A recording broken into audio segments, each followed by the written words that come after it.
ஒரு குறிப்பிட்ட அசலானது 10% கூட்டு வட்டியில் 3 ஆண்டுகளுக்கு பின் கிடைக்கும் மொத்த தொகையானது ரூ. 6655 எனில் அசல் தொகையை காண்கிறாங்க.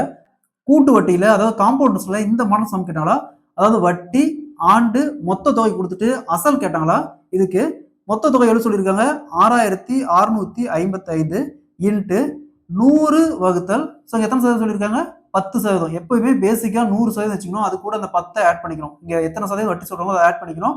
அப்ப 100 பிளஸ் 10 110. 100 வகுத்தல் 110 3 டைம். இங்க வருடம் 3 வருடம் சொல்லியிருக்காங்க 3 டைம். ஒருவேளை 2 ஆண்டு சொல்லியிருந்தாங்க 2 டைம் போட்டா போதும்.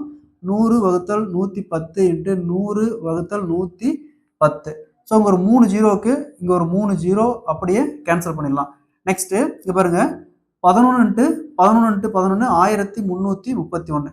ஸோ இந்த 6655 1331 கேன்சல் பண்ணலாம் 5 time.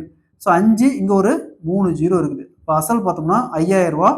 Option A is the correct answer. இதே மாதிரி இந்த சம் பாருங்க. ஒரு குறிப்பிட்ட அசலானது 15% கூட்டு வட்டியில் 3 ஆண்டுகளுக்கு பின் கிடைக்கும் மொத்த தொகையானது 12167 எனில் அசல் தொகையை காண்பிக்கிறாங்க. இதே மாதிரி இந்த சம சால்வ் பண்ணிருக்க ஆன்சரை கமெண்ட்ல போடுங்க.